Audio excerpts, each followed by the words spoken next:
Students, in this video, I'm going to discuss few properties on continuity of a function at a point. Basically, these properties are related to the bounded function. Fine. So, first property in terms of theorem is if a function f is continuous at a point A, then it is bounded in some neighborhood of A. If function is continuous at A, then this is also bounded in some neighborhood of A. We have to prove this. Here boundedness means we have to find out a number, a positive real number. Fine. Let's see. So since function is continuous at point A, then by the definition, for a given epsilon greater than 0, there exists a delta greater than 0 such that magnitude of f of x minus f of a is less than epsilon when magnitude of x minus a is less than delta. Here this point x basically belongs to the domain of the function, which is denoted by df. df means domain of f. Fine. So now when you open this, we will get this inequality. F of a minus epsilon is less than f of x is less than f of a plus epsilon when, again open this, a minus delta to x is less than a plus delta, where x belongs to domain of the function f, df. Now here we have two quantities, f of a minus epsilon, f of a plus epsilon. So since our interest is to find out the positive real number, so let us say capital M is nothing but the maximum of magnitude of this quantity f of a minus epsilon and magnitude of this quantity f of a plus epsilon. Fine. Then we can write this quantity as we can rewrite this inequality as f of ax is in between minus m to m, because this quantity is what? This is the magnitude of this f of a minus epsilon. So m is obviously is greater than equal to this quantity as well as this quantity. When you open this, so we will see that f of x is laying in between minus m and m. This is minus m, this is positive m. When your x belongs to, when you can rewrite this quantity as x belongs to a minus delta to a plus delta intersection with df. df is the domain. Here this is the domain. If you will see, this may be the domain of the function df, and somewhere here is point a. Here is this a minus delta to a plus delta, and this red line is the df. So when you taken this intersection, this is, however, here a may be somewhere here. When you taken a minus delta, so this will go outside the domain. So that this neighborhood contains the region only laying in the domain, that's why we are taking the intersection with domain of the function, so that this neighborhood of a does not include any point outside the domain. That's why we have taken this intersection. For example, here if you will see, this is a minus delta, a plus delta, but this part is containing some points which are not the part of the domain. That's why we are taking this intersection with df. Fine. So that we will remain in the domain, we will not go outside the domain. That's why we have taken this. So now we can rewrite this as magnitude of f of x is less than equal to m when x belongs to this intersection with df, and this shows that fx is bounded in some neighborhood of a. So we have proved this. Now the second is this: if f is continuous at the end point a of an interval ab, closed interval ab, then there exists some point c in this neighborhood ab such that f is bounded in closed interval ac. We have to prove this. Fine. So this means here this is ac ab, then there is some point c in between this, so that f is bounded in this part, f is bounded in this part ac. We have to prove this. Fine. So now f is continuous at left end point a of the interval ab, that means here at this point function is continuous. Then For a given epsilon, there exists a delta greater than 0 such that magnitude of f of x minus f of a is less than epsilon when x is in between a less than equal to x to a plus delta. That means this, here to somewhere here, because this is the left hand point. We cannot take points outside the domain. So a to a plus delta here. This is written here. So suppose C is in between a to a plus delta, that means in this interval. C is some point. Then C is a number less than or equal to a plus delta, and that's why that will satisfy this property. That means f of x minus f of a is less than epsilon for all x in the between a to c, because c is some point here. For example, here this is the left point, this is your b, and this a to a plus delta. Suppose c is some point here. So this property is satisfied by every point of this interval, and among them c is one of them. So we will take this closed interval, then this property is also satisfied by this a to c. So this is written here, a to c. When you open this, we will get this. So for all x belongs to this. So again you can take like this, m is the maximum of this. So we are not doing that practice. This is itself sufficient that we are getting some real number here, some real number here. We take the magnitude of that, and that's why finally we will see that this function is bounded. So we are not writing this. This is understood that f of x is bounded in the closed interval AC. I think you understand this. Fine. Now the second one. Here we have taken the left hand point. In the second one, we have taken the right hand point. Here this is without proof. So you can prove yourself. So if f is continuous at the end point B of an interval, closed interval AB, then there exists some point D in the AB such that f is bounded in the closed interval DB. So here we have B. So just take the neighborhood B minus delta to closed interval B, and somewhere we will have point D. So now the function is bounded here, DB. This is the proof. Fine. So this is the proof of this theorem. Now the next is this.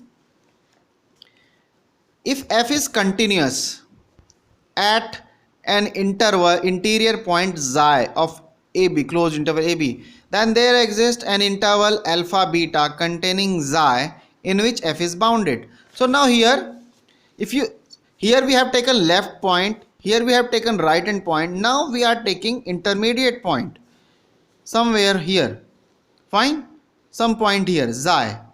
So now what we will do, when we are discussing the continuity at this point, then obviously we will construct some xi minus delta to xi plus delta, and in this interval we can take some point in the left hand side, say alpha. We will take the point beta here in the right hand part, and that's why function is bounded in this closed interval alpha beta. So this is the generalization of these two. So here we have taken this. So suppose function is continuous at an interior point xi of AB, then for a given epsilon there exists a delta such that this inequality holds. So f of x minus f of xi magnitude is less than epsilon when magnitude of x minus xi is less than delta. Open this. So we are getting this when this inequality holds. When xi minus delta is less than x is less than xi plus delta. So this means this part. So here is xi minus delta, this is xi plus delta. So take alpha in between these two and take beta between xi and xi plus delta. So now alpha belongs to xi minus delta to xi and beta belongs to xi plus delta. So obviously magnitude of f of x minus f xi is less than epsilon for all x belongs to alpha to from here to here, this closed interval. In this closed interval, this is also satisfied because this is satisfied in the wider interval. So this will also be satisfied in this subinterval or subset. So this is so. So that's why. So here we have taken this part alpha to xi according to the theorem number 1. Here we have taken right hand part according to the previous theorem without proof, xi to b. When we combine these two, we will get this required answer. So here we have taken theorem number 1 Here we have taken theorem number 2. We have combined these two, we get the result. So this is the result. Fine, you understand. Now the next theorem. If a function f is continuous on a closed bounded interval ab, then it is bounded in ab. That means here you will see that if function is continuous at any point xi, then this function is bounded in this subinterval. That means only this part. Now we will enlarge this thing. We are saying that if function is continuous here, then function is bounded also in this interval, entire interval.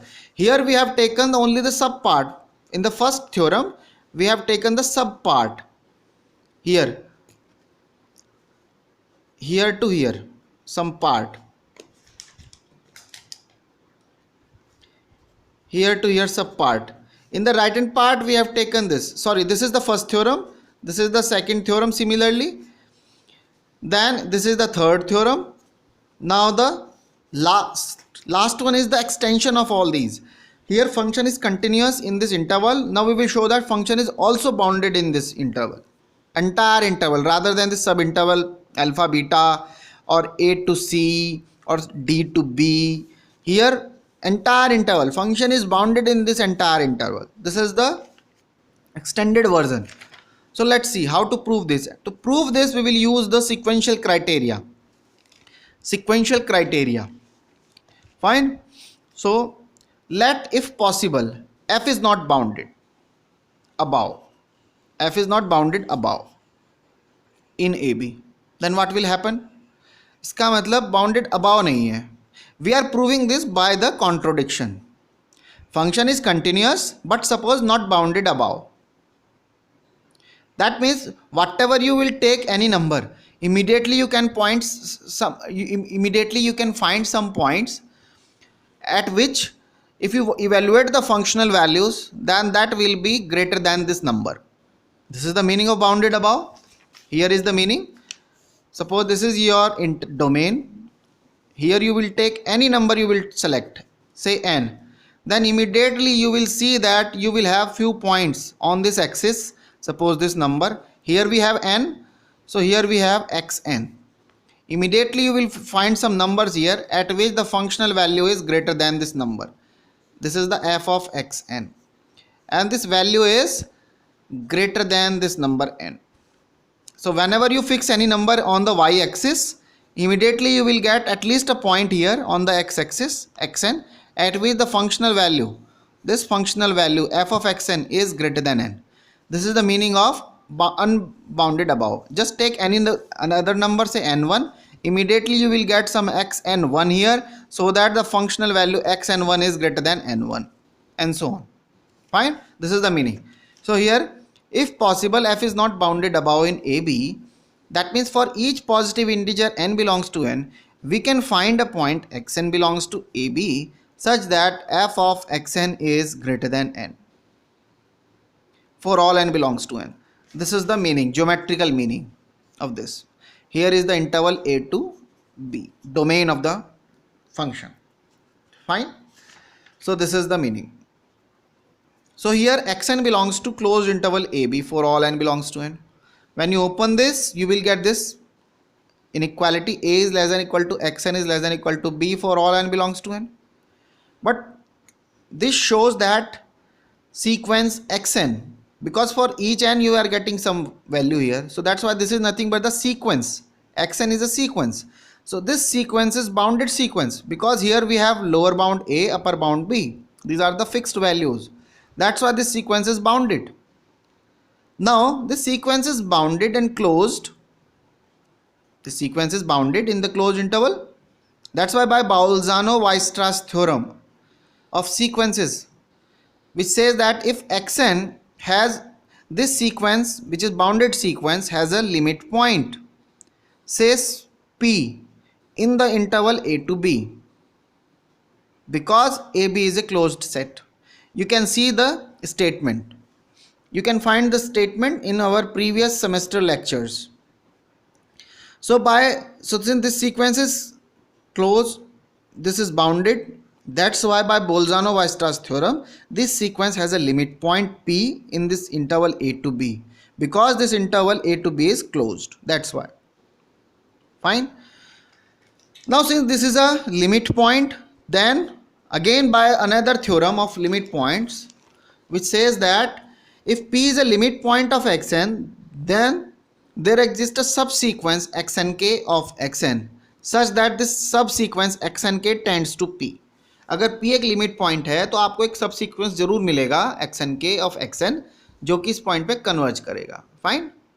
So this is Xnk tends to P. This is number 2.